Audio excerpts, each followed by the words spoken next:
As your council person, I'm just as frustrated as you. A disappointing and violent weekend in Jacksonville. 6 people are shot on the east side, leaving 3 in critical condition. In Moncrief, a teen is dead after being shot in a home. Those way too familiar with the violence say something needs to be done.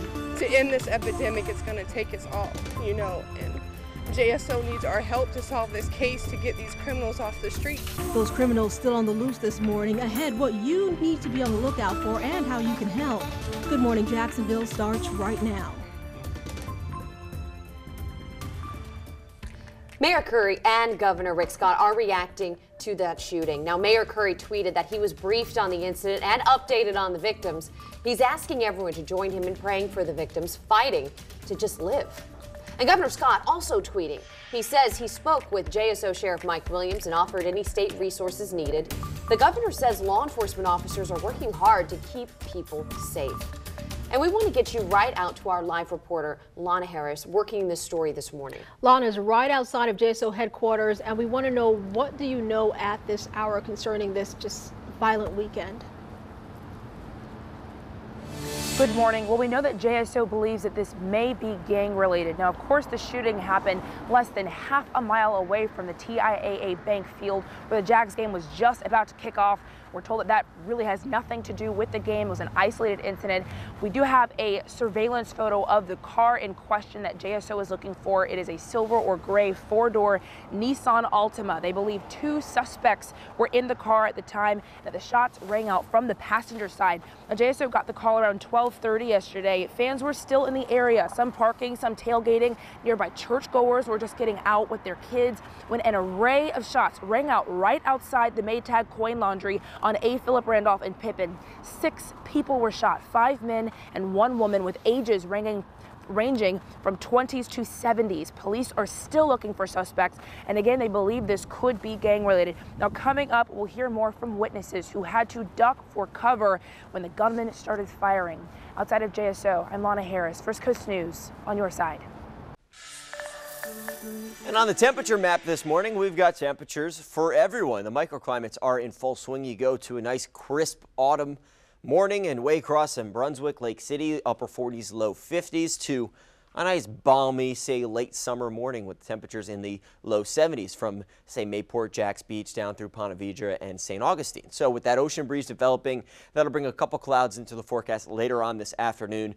So increasing clouds through the day, and just add a hair and touch of humidity. Now, the temperatures this morning, where most of us may need just a light jacket or sweater headed out the door, it's going to be feeling a little bit more comfortable this afternoon with them bouncing back to the mid 70s. And again, though, those clouds are going to be on the increase with that northeast breeze developing as the cold front eventually sinks down towards the south. And that breeze will bring not only the clouds, but a couple showers around really Tuesday and Wednesday. So Tuesday and Wednesday will be the day we'll notice some showers around with some mainly at the coast. And then we introduce a better chance of that precipitation Thursday and Friday, possibly into Saturday morning. Lindsay.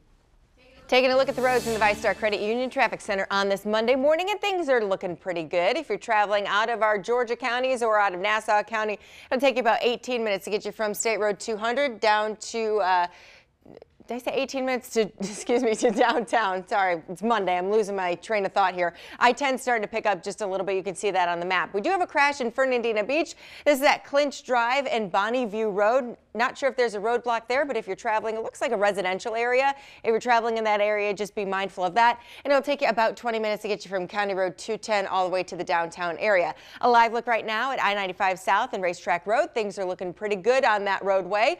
No major issues, but if that changes, I'll let you know. And now to the latest on a deadly crash on 295 involving 4 siblings and their mother. We told you Saturday that 2 of the boys ages 5 and 10 died. Now 2 other boys are continuing to be treated as police work to determine exactly what caused that crash. Police say another driver rear-ended the family's car, and they haven't said whether alcohol was a factor. The victim's grandmother says the family at this point needs prayer. I just hope and pray that everybody could just please pray for us, and we want to keep it positive. Yeah, just please just keep it positive, because my daughter going through, those are 2 babies in her lives. Funeral arrangements for the 2 boys killed in that crash have not yet been announced. The Anastasia Mosquito Control District plans on launching its own in-house aerial spraying program next year. The program consists of one helicopter and pilot who will fly around 2 or 3 times a week, spraying mosquito repellent during peak times of the peak seasons. Again, that will start next year. Well, here's some good news finally on this Monday morning. Gas prices might be coming down over the next few weeks. An internal OPEC report shows that rising crude inventories and increased U.S. output could give us some relief at the pump. Well, all right. And yesterday's game probably did not have you feeling too good about the direction that the Jags are headed in. With more on yesterday's game and possible quarterback controversy, here's Mia O'Brien.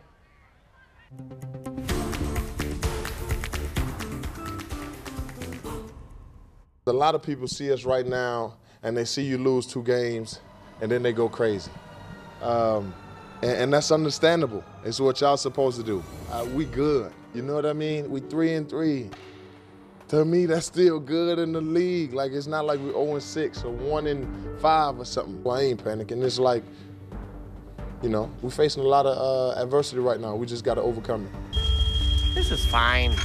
I'm okay with the events that are unfolding currently. Steps up and escapes. He lost the football game. Kareem Jackson scoops it up. Second lost fumble today. Cunningham forced the fumble. Adversity's here. You got to be ready to stand up to it or it's going to beat you all day. Sometimes you got to be real with yourself and say, are we who we thought we were? So then are you who you thought you were? Are we who we thought we were? We're figuring it out. And that's what I mean when I say that statement. We're figuring out who we are. That's okay. Things are going to be okay.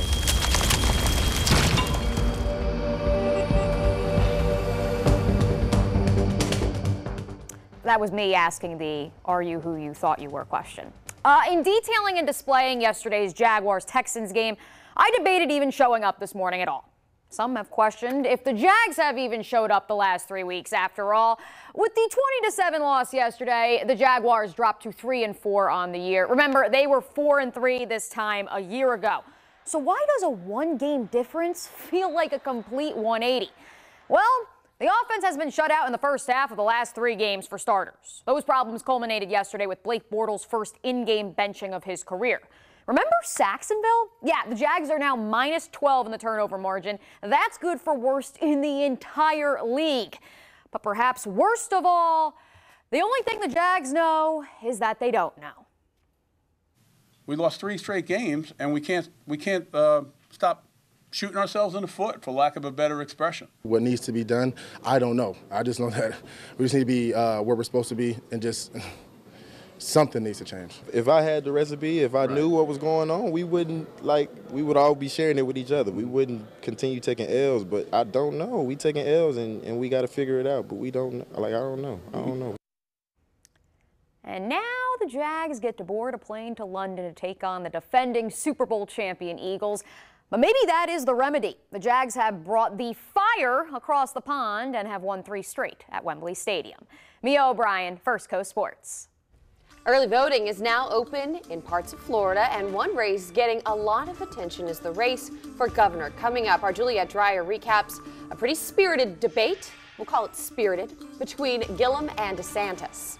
And if you're looking to go electric, you may be in luck. Happy to hear about a new, more affordable Tesla. We'll fill you in. And if you are looking for something to watch tonight at 8 on ABC, Dancing with the Stars is live with a special Disney theme for the dancers. Then at 10, small town guy pursues his dream of being on the top of the premiere of The Rookie. And don't forget to stick around for First Coast News at 11.